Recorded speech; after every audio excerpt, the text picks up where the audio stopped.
तिसऱ्या अध्यायाला सुरुवात झालेली आहे. 2 अध्याय झाले, तिसऱ्या अध्यायाला सुरुवात झाली. मला वाटतं गेल्या वर्षीच रामायणाला सुरुवात करण्यात आली आणि समस्त गावकरी मंडळी भोगावकर यांनी जे रोप या ठिकाणी लावलं. होईल की नाही, लोक येतील की नाही, आम्हाला करता येईल का, सहकार्य होईल का, पण भार देवावरती घातला ते चिंत राहिले आणि देवानं करून घेतलं. आणि जवळजवळ आज रामायण उत्तरकांडाला सुरुवात झाली आणि त्या उत्तरकांडामधील 2 अध्यायामध्ये 2 कथा झाल्या.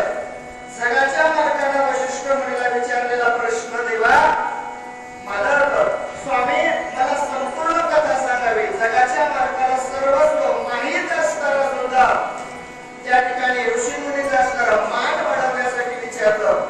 आजच्या अध्यायामध्ये पुलस्त्य ऋषींची कथा सांगितली आणि पुलस्त्य ऋषीपासून निर्माण झालेले विश्रवा, त्यांचं नाव पुलस्तीचा मुलगा म्हणून पुलस्ती ठेवण्यात आलं आणि ज्याला असणार त्या भगवंताचं वेदाचं पठण कानावर गर्भामध्ये ऐकलं आणि म्हणून त्यांचं नाव विश्रवा ठेवण्यात आलं.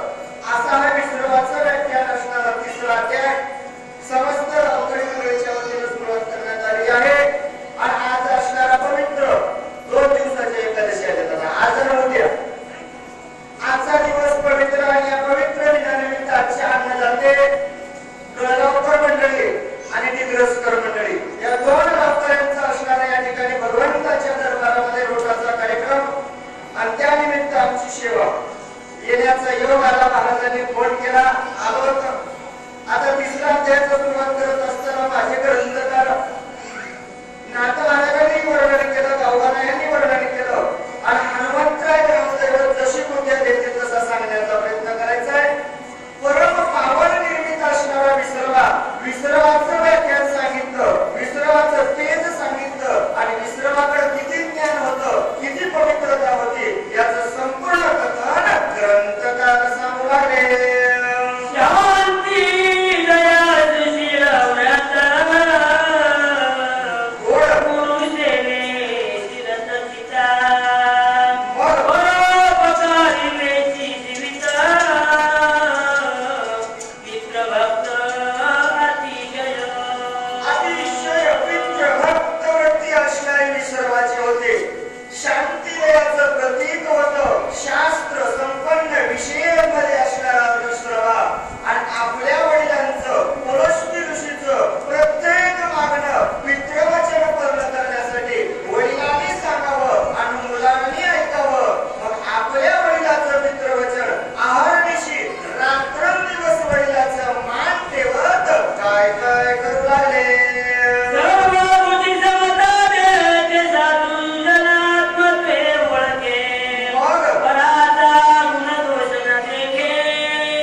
शेतात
पुत्र देईना निशिते गोड जयाची कीर्ती त्रिभुवनाते मग विस्तारते पाववी विष्णूंनी सांगितलं काही हरकत नाही.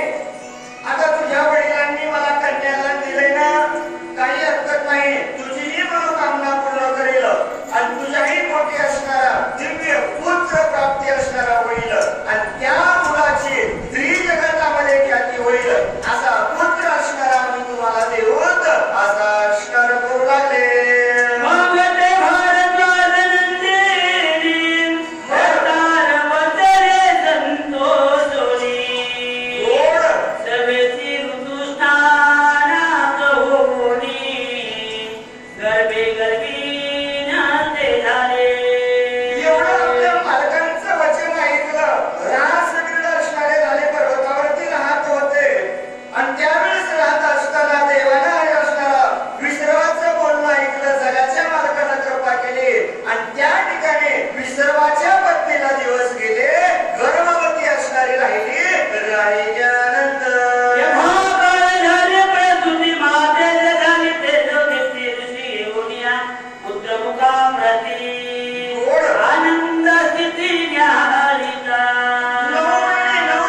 निश्चित असावं. ते जाण निश्चित असावं बाबा. वैराग्य दाखवायचं, तप करायचं आणि वैराग्य दाखवायचं. आता साधू कसा असावा? साधूनं शांती कशी दाखवावी? पण साधू असणारे आंतरिक तप दाखवतात आणि वरून काही नाही. काही असे साधू झाले, काही वरून तपश्चर्या दाखवली, आंतरिक दुसऱ्याचं. वर भगवा झाला नामे, अंतरी वस केला कामे, तया म्हणून हे साधू आणि जगी हा विटंबना बाधू. पण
असा शर बोलू लागले. या कारणे स्वामीनाथा पाठवा कृपावंता मग भोगात नगर तत्वता आपण आता पैजावे. आता त्या ठिकाणी कुबेरानं जगाचं मला ब्रह्मांड नायक ब्रह्मदेवाच्या पुढे सोडले. तेव्हा हे स्वामीनाथा तुम्ही जगाचं कल्याण करणारे आहात. सर्वांची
तरी श्रावण करावं. जशी जमत तशी असणारी सेवा करा. जसं ऐकता येईल तसं ऐका. येण्याचा योग आला. महाराजांनी 10 तारीख आम्हाला पाठवून दिले. सांगितलं तुम्ही तुमच्या दिवशी सेवा करा. जसं असणार आलो तर सेवा करण्याचा योग आला. जसं जमत तसं सेवा केली. कारण माझ्या घरामध्ये हनुमंतरायनं जशी पूजा दिली तसं सांगण्याचा प्रयत्न केला. आम्ही नवीनच, आम्हालाही काही जमत नाही, पण जसं जमत तसं महाराज म्हणजे सांगा, काही हरकत नाही. जसं जमत तसं सेवा केली. चांगलं वाटलं असेल माझ्या स्वामीचा आशीर्वाद समजून जीवनामध्ये उपयोग आला. धावत्या वेगामध्ये सांगण्याचा प्रयत्न केला. बोलता बोलता एखादा वेगळा बाबूला शब्द माझ्या वाणीतून गेला असेल, तो माझ्या वाणीचा दोष समजून या ठिकाणी मला माफ करावा. सुंदर असणारी कथा आणि दिव्य असणारं भगवद्गीते अखंड रामायण या ठिकाणी चालू आहे. हेच आपल्याला जर कधी ऐकायचा योग आला, कथा कीर्तन साथ किंवा भावार्थ रामायण कुकडगाव या युट्यूब चॅनलला जर आपण सर्च केलं, रोज आपल्याला नवीन नवीन अध्याय ऐकायला भेटतील. नवीन नवीन शक्तीचे अध्याय ऐकायला भेटतील. जीवनामध्ये संपूर्ण घर बसल्या रामायण ऐकायला भेटल. भावार्थ रामायण कुकडगाव किंवा कथा कीर्तन साथ या युट्यूब चॅनलला सबस्क्राईब केल्याच्या नंतर संपूर्ण रामायण घर बसल्या ऐकायला भेटल. असं सुंदर या ठिकाणी नियोजन आहे. झालेली सेवा ग्राम